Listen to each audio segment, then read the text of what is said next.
Hello दोस्तों, नमस्कार। UP BEd entrance exam 2021 preparation की आज की इस वीडियो में आपका हार्दिक स्वागत है। आज हम आपके लिए जो वर्ष 2019 में यूपी बीएड एंट्रेंस एग्जाम हुआ था उसमें जो आपका खंड ए में सामान्य ज्ञान अर्थात जीके के 50 क्वेश्चन आए थे उन प्रश्नों का हल लाए हैं। तो आप वीडियो में एंड तक बने रहिए और सभी प्रश्नों का हल देखिए, सभी क्वेश्चंस का आंसर देखिए। इससे पहले हम आपको 2020 के जो है सामान्य ज्ञान और हिंदी के प्रश्न पत्र का हल करा चुके हैं। तो जिन्होंने वो वीडियोस नहीं देखी है तो प्ले लिस्ट में आपको जो है दोनों वीडियो मिल जाएंगी, तो आप उन्हें देख सकते हैं और अपनी तैयारी अच्छी तरह करें। अब चलिए शुरू करते हैं आज की वीडियो। ये हमारे पास यूपी बीएड एंट्रेंस एग्जाम 2019 में जो आपका प्रथम प्रश्न पत्र आता है खंड ए में आपकी जो जीके आती है सामान्य ज्ञान उसका है। इसमें आपको हम 50 क्वेश्चन सॉल्व कराने वाले हैं जो 50 क्वेश्चन 2019 में सामान्य ज्ञान में पूछे गए थे। पहला क्वेश्चन है मातृ देवी की पूजा किस सभ्यता से संबंधित है। ऑप्शन आपके सामने है। तो देखिए मातृ देवी की जो पूजा संबंधित है वो सिंधु घाटी सभ्यता से संबंधित है। ऑप्शन नंबर सी इसका क्या हो जाएगा, सही हो जाएगा। क्वेश्चन सेकंड, राजस्थान के माउंट आबू में स्थित दिलवाड़ा का जैन मंदिर किस धर्म से अनुयायियों के द्वारा निर्मित किया गया था। देखिए राजस्थान का माउंट आबू में स्थित दिलवाड़ा का जो जैन मंदिर है वो किस धर्म के अनुयायियों के द्वारा निर्मित किया गया था। ऑप्शन है ए बौद्ध गीतों द्वारा, बी जैनियों द्वारा, सी हिंदुओं द्वारा, डी जो है सिखों द्वारा। जैसा कि पता चल रहा है कि जो मंदिर है वो जैन मंदिर था, तो जाहिर सी बात है जो मंदिर का निर्माण हुआ होगा वो जैनियों के द्वारा हुआ होगा। तो ऑप्शन नंबर इसका क्या है, बी सही हो जाएगा। तीसरा क्वेश्चन है गीत गोविंद किसकी कृति है। ए जयदेव, बी कल्लड़, सी कालिदास, डी राजा राव। क्वेश्चन नंबर थर्ड, तो ऑप्शन जो है इसका सही हो जाएगा जयदेव। गीत गोविंद जो है जयदेव की कृति है। क्वेश्चन नंबर 4, शिवाजी का राज्याभिषेक कब हुआ था। ऑप्शन नंबर ए 1627, बी 1674 ईस्वी, सी 1680 ईस्वी और डी 1670 ईस्वी। तो इसका जो राइट आंसर है वो है ऑप्शन नंबर बी 1674 ईस्वी में शिवाजी का राज्याभिषेक हुआ था। क्वेश्चन नंबर 5, अकाल तख्त का निर्माण इनमें से कौन सिख गुरु थे। ए गुरु रामदास, बी गुरु तेग बहादुर, सी गुरु हरगोविंद या डी गुरु नानक। तो पांचवे का जो सही आंसर होगा वो आपका सही आंसर होने वाला है ऑप्शन नंबर सी गुरु हरगोविंद सिंह जो है अकाल तख्त के निर्माणकर्ता थे। क्वेश्चन नंबर 6, भारत के समुद्री मार्ग की खोज किसने की थी। ए वास्को डिगामा, सी कोलंबस, बी कोलंबस, सी मैगलन या D Henry the navigator. Question number 6, Bharat के समुद्री मार्ग की खोज किसने की थी। तो सही जो आंसर है वो आपका आंसर होने वाला है Vasco da Gama. Option number A सही आंसर होगा। क्वेश्चन नंबर 7, भारत में पहली अंग्रेजी व्यापारिक कंपनी कहाँ खोली गई थी। ए बम्बई, बी सूरत, सी सूतानाती या D Madras. Question number 7, Bharat में पहली अंग्रेजी व्यापारिक कंपनी कहाँ खोली गई थी। तो सही आंसर जो होगा वो इसका होगा ऑप्शन नंबर बी सूरत में भारत की पहली अंग्रेजी व्यापारिक कंपनी खोली गई थी। क्वेश्चन नंबर 8 की तरफ बढ़ते हैं। बेगम हजरत महल 1857 की क्रांति में किस स्थान से संबंधित रही है। ए लखनऊ, बी कानपुर, सी बनारस, डी इलाहाबाद। बेगम हजरत महल 1857 की क्रांति में किस स्थान से संबंधित रही है। क्वेश्चन नंबर 8 का आंसर जो है वो होगा ए लखनऊ। क्वेश्चन नंबर 9, गांधी जी के द्वारा क्रियान्वित प्रथम सत्याग्रह जो नील किसानों से संबंधित रहा है इससे जुड़ा स्थल कौन सा है। ए चंपारण, बी चोरी चौरा, सी बारदोली या डी साबरमती। गांधी जी के द्वारा क्रियान्वित प्रथम सत्याग्रह जो नील किसानों से संबंधित रहा है उसका आपको स्थान बताना है। तो इसका जो सही आंसर होगा वो होगा ए चंपारण। सही answer A Champaran. Question number 10, समाचार पत्र केसरी का संपादन किसने किया था। ए जी के गोखले, बी जी तिलक, सी सरदार पटेल या डी राजा राम मोहन राय। केसरी समाचार पत्र के संपादक कौन थे। तो देखिए जो इसका सही आंसर होगा वो होगा बी जी तिलक जो है केसरी समाचार पत्र के संपादन थे। क्वेश्चन नंबर 11, दांडी यात्रा की शुरुआत महात्मा गांधी ने कहाँ से की थी। ए दांडी, बी पोरबंदर, सी अहमदाबाद या डी साबरमती आश्रम। तो इसमें काफ़ी ज़्यादा स्टूडेंट कन्फ्यूजन हो जाते हैं। दांडी यात्रा की शुरुआत दांडी से सही ऑप्शन पे क्लिक कर देते हैं, टिक लगा देते हैं, लेकिन जो इसका सही आंसर है वो है डी, साबरमती आश्रम से उन्होंने इसकी शुरुआत की थी दांडी यात्रा की। क्वेश्चन नंबर 12, हमारे सौर मंडल का कौन सा ग्रह आकार में पृथ्वी के समान है? ए बुध, बी मंगल, सी शुक्र या डी बृहस्पति। पृथ्वी के समान कौन सा ग्रह है? तो जो इसका सही आंसर होगा वो होगा सी, शुक्र। क्वेश्चन नंबर 13, टुंड्रा है? ए पर्वतीय वन, बी उष्णकटिबंधीय वन, सी शीत मरुस्थल या फिर डी गर्म मरुस्थल। तो इसका जो सही आंसर होने वाला है वो होने वाला है ऑप्शन सी, शीत मरुस्थल। टुंड्रा क्या है? शीत मरुस्थल है।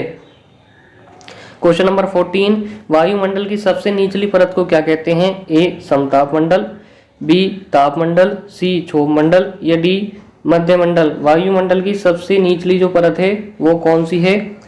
तो वो है क्षोभ मंडल। ऑप्शन नंबर सी इसका सही हो जाएगा। 15, भारत का सबसे ऊंचा पठार कौन सा है? ए दक्कन का पठार, बी छोटा नागपुर का पठार या सी लद्दाख का पठार या डी बुंदेलखंड का पठार। क्वेश्चन नंबर 15, सबसे ऊंचा पठार, तो ऑप्शन इसमें जो सही हो जाएगा वो हो जाएगा ऑप्शन सी, लद्दाख का पठार। क्वेश्चन नंबर 16, प्रायद्वीपीय भारत की सबसे लंबी नदी है?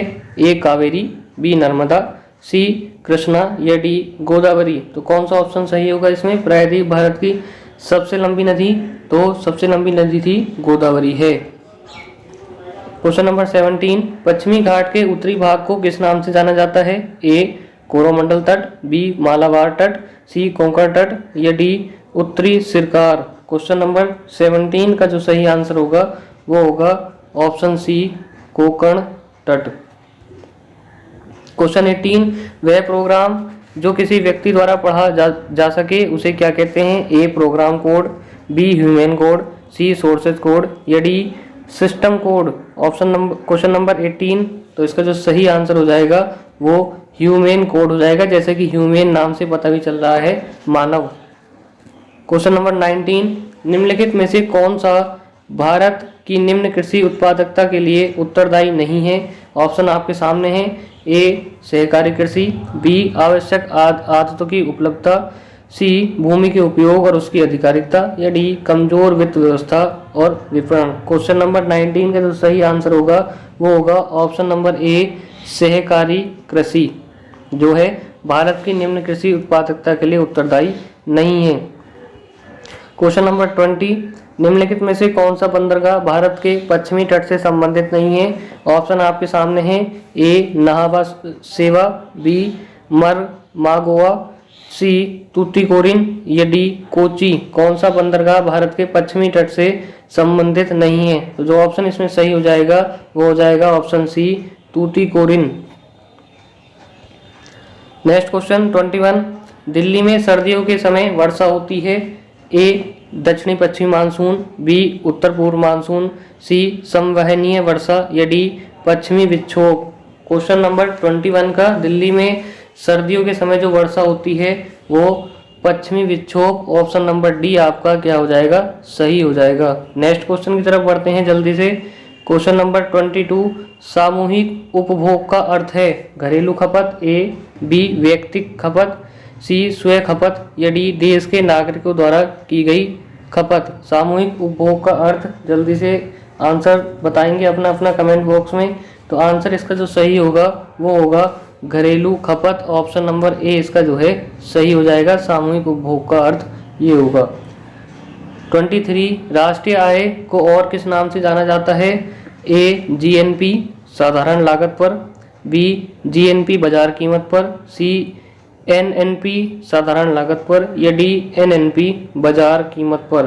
क्वेश्चन नंबर 23, साधारण आय का और किस नाम से जाना जाता है? तो इसमें जो सही आंसर हो जाएगा वो हो जाएगा ऑप्शन नंबर सी, एनएनपी साधारण लागत पर। ऑप्शन नंबर सी इसका सही होने वाला है। क्वेश्चन नंबर 24, भारत में राज्यों के लिए राजस्व का सर्वाधिक महत्वपूर्ण स्रोत निम्नलिखित में से क्या है? ए बिक्री कर, बी उत्पादक शुल्क, सी आयकर या डी कंपनी कर। राज्य का जो राजस्व होता है उसके लिए सबसे जो महत्वपूर्ण स्रोत है वो क्या है? तो ऑप्शन नंबर इसका जो सही होने वाला है बिक्री कर, ऑप्शन नंबर ए इसका सही हो जाएगा। 25 निम्न में से किस वर्ष भारत G20 शिखर सम्मेलन की मेजबानी करेगा? ए 2019, 2020, सी 2021, डी 2022। क्वेश्चन नंबर 25 का आंसर G20 शिखर सम्मेलन में भारत किस सन में मेजबानी करेगा? तो ऑप्शन नंबर जो है इसका डी सही हो जाएगा, 2022 में मेजबानी करेगा। क्वेश्चन नंबर 26 निम्नलिखित में से क्या वैकल्पिक मुद्रा का एक उदाहरण है? ए करेंसी नोट, बी सिक्के, सी चेक या डी ब्रांड। वैकल्पिक मुद्रा का उदाहरण क्या है? क्वेश्चन नंबर 26, तो इसका जो सही आंसर होने वाला है वो होने वाला है चेक। चेक जो है वैकल्पिक मुद्रा का उदाहरण है। करेंसी सीधे सीधे करेंसी होती है, सिक्के भी हमारे जो है सीधे सिक्के ही होते हैं, और बॉन्ड भी हमारे जो है एक तरह से बॉन्ड तो हम बाहर जाने के लिए हमें बॉन्ड लाने पड़ते हैं, तो सी सही हो जाएगा चेक। 27 निम्नलिखित में से किस पंचवर्षीय योजना में वास्तविक विकास दर लक्षित विकास दर से कम थी? ए 8वीं पंच योजना, बी 4थी पंचवर्षीय योजना, सी 5वीं पंचवर्षीय योजना या डी 7वीं पंचवर्षीय योजना। किस पंचवर्षीय योजना में वास्तविक विकास दर लक्षित विकास दर से कम थी? क्वेश्चन नंबर 27, तो ऑप्शन इसमें कौन सा सही होने वाला है? 4थी पंचवर्षीय योजना, ऑप्शन नंबर बी आपका सही हो जाएगा। क्वेश्चन नंबर 28 संविधान किस तिथि को पूर्णतः बनकर तैयार हो गया था? ऑप्शन आपके सामने है। ए 26 जनवरी 1950, बी 26 जनवरी 1947, सी 26 नवंबर 1949 या डी 30 नवंबर 1950। इसका सही आंसर बताएंगे। संविधान किस तिथि को पूर्णतः बनकर तैयार हो गया था? क्वेश्चन नंबर 28, तो इसका जो सही आंसर होने वाला है वो सही आंसर होने वाला है 26 नवंबर 1949 को हमारा संविधान की जो है पूर्ण बनकर तैयार हो गया था। क्वेश्चन नंबर 29 भारत में राजनीतिक शक्ति का प्रमुख स्रोत क्या है? ए भारत की जनता, बी संविधान, सी संसद या डी संसद और राज्यों की विधायिकाएं। क्वेश्चन नंबर 29, तो इसका जो सही आंसर होने वाला है वो होने वाला है भारत की जनता जो है राजनीतिक शक्ति का प्रमुख स्रोत है। ठीक है। क्वेश्चन नंबर 30 शिक्षा शब्द किससे संबंधित है? ए संघ सूची, बी राज्य सूची, सी समवर्ती सूची या डी अविष्ट विषय। तो क्वेश्चन नंबर 30 का जो सही आंसर होने वाला है वो होने वाला है समवर्ती सूची, option number C. Question number 31 Bharat के संविधान के किस अनुच्छेद के अंतर्गत सशस्त्र बलों के मौलिक अधिकार विशेष रूप से प्रतिबंधित हो सकते हैं? भारत के संविधान के किस अनुच्छेद के अंतर्गत सशस्त्र बलों के मौलिक अधिकार विशेष रूप से प्रतिबंधित हो सकते हैं? ऑप्शन आपके सामने हैं। तो इसका जो सही आंसर होने वाला है वो होने वाला है ऑप्शन नंबर डी अनुच्छेद 33 या अनुच्छेद 33। 32 संपत्ति के अधिकार की वर्तमान परिस्थिति क्या है? ए वैधानिक अधिकार, बी मानव अधिकार, सी मौलिक अधिकार या फिर डी प्राकृतिक अधिकार। संपत्ति के अधिकार की वर्तमान परिस्थिति, तो इसका सही जो आंसर होने वाला है वो होने वाला है ऑप्शन नंबर ए वैधानिक अधिकार। 33 भारत के संविधान के अंतर्गत नीति निर्देशक सिद्धांतों के मुख्य उद्देश्य क्या हैं? ऑप्शन आपके सामने हैं। क्वेश्चन नंबर 33 का जो सही आंसर होने वाला है वो होने वाला है लोक कल्याण राज्य की स्थापना। जो भारत के संविधान के अंतर्गत नीति निर्देशक सिद्धांत है उसका मुख्य उद्देश्य ये है कि हमारा जो लोक कल्याणकारी यानी कि लोगों के कल्याण के लिए राज्यों की स्थापना। क्वेश्चन नंबर 34 राष्ट्रपति के निर्वाचन में विजयी उम्मीदवार के लिए प्राप्त करना आवश्यक है। ऑप्शन आपके सामने है। ए कुल मतदान का बहुमत प्राप्त हो, कुल मतदान का 66, option B, option number C कुल कराए मतदान का 50% या ऑप्शन नंबर डी कुल कराए गए मतदान का 50% से अधिक और कुल मतों का बहुमत। क्वेश्चन नंबर 34 का जो सही आंसर होने वाला है वो होने वाला है कुल कराए गए मत का 50% से अधिक और कुल मतों का बहुमत, यानी कि ऑप्शन नंबर डी इसका सही आंसर हो जाएगा। ये राष्ट्रपति के निर्वाचन के लिए विजयी उम्मीदवार के लिए आवश्यक है। क्वेश्चन नंबर 35 गुट निरपेक्षता से क्या तात्पर्य है? ए अपनी नीति को चुनना, बी शक्ति पुंजों से तटस्थता, सी विश्व में शांति एवं एकता लाना या डी तृतीय विश्व की शक्ति होना। क्वेश्चन नंबर 35 गुट निरपेक्षता से तात्पर्य। तो इसका जो सही आंसर है वो ऑप्शन नंबर बी हो जाएगा, शक्ति पुंजों से तटस्थता। क्वेश्चन नंबर 36, भारत राष्ट्र संघ का सदस्य कब बना? वर्ष 1945, बी 1947, सी 1950 या फिर डी 1954। क्वेश्चन नंबर 36, तो इसका जो सही आंसर होगा वो होगा ऑप्शन नंबर ए, 1945 में जो है भारत राष्ट्र संघ का सदस्य बन गया था।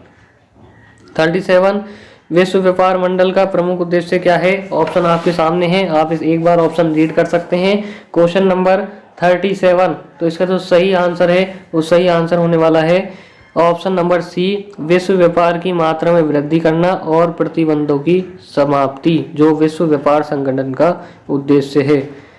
38, निम्नलिखित में से कौन सा पुरस्कार खेल क्षेत्र में प्रशिक्षण के लिए दिया जाता है? प्रशिक्षण मतलब ट्रेनिंग के लिए जो दिया जाता है। ए साहित्य अकादमी पुरस्कार, बी द्रोणाचार्य पुरस्कार, सी अर्जुन पुरस्कार या फिर डी दादा साहब फाल्के पुरस्कार। क्वेश्चन नंबर 38, जिसका जो सही आंसर होने वाला है वो होने वाला है द्रोणाचार्य पुरस्कार। तो देखिए, आप मुझे बताते चलेंगे कि आपके कितने क्वेश्चंस का आपको आंसर पता है, और वीडियो के एंड में कमेंट में ईमानदारी से बताएंगे कितनों का आंसर आपको सही पता था। क्वेश्चन नंबर 39, अर्थशास्त्र का नोबेल किसके द्वारा दिया जाना आरंभ हुआ? A Alfred Nobel, B Swedish central bank या सी नोबेल कमेटी या डी विश्व बैंक। क्वेश्चन नंबर 39, भारत का नोबेल पुरस्कार किसके द्वारा दिया जाना आरंभ हुआ? सही ऑप्शन क्या होगा? Option number B Swedish central bank. 40, question number, spell on the tiger पुस्तक किसके द्वारा लिखी गई? A Jim Corbett, B Valmiki Thapar, C Sy Montgomery या D Atul Shetty. Question number 40 का जो सही आंसर होगा वो होगा सैयद माउंट गोमरी। तो ऑप्शन नंबर जो है सी आपका सही हो जाएगा, गोमेरी इसका सही आंसर हो जाएगा, option number C. Question number 41, Veer Savarkar अंतर्राष्ट्रीय हवाई अड्डा जो रिक्त स्थान में स्थित है को एक अधिकृत आव्रजन चेक पोस्ट के रूप में घोषित किया गया। तो इसका जो सही आंसर होने वाला है वो होने वाला है option number C, Port Blair Andaman Nicobar द्वीप समूह में स्थित है। ठीक है, पोर्ट ब्लेयर अंडमान निकोबार द्वीप समूह में स्थित है वीर सावरकर अंतर्राष्ट्रीय हवाई अड्डा। क्वेश्चन नंबर 42, शंघाई कोऑपरेशन संगठन में कौन कौन से देश शामिल है? तो इसका जो सही आंसर होने वाला है वो होने वाला है ऑप्शन नंबर ए, आप इसमें देश पढ़ सकते हैं। 43, दूरी मापने की सबसे बड़ी इकाई कौन सी है? ऑप्शन आपके सामने है, ए प्रकाश वर्ष, बी खगोलीय इकाई या सी पारसेक या डी फिर डी इनमें से कोई नहीं। दूरी मापने की सबसे बड़ी इकाई, तो देखिए जो सही आंसर होने वाला है वो होने वाला है ऑप्शन नंबर सी, दूरी मापने की सबसे बड़ी इकाई जो है पारसेक होने वाली है। 44, विटामिन B6 का रासायनिक नाम, बहुत इंपॉर्टेंट क्वेश्चन है।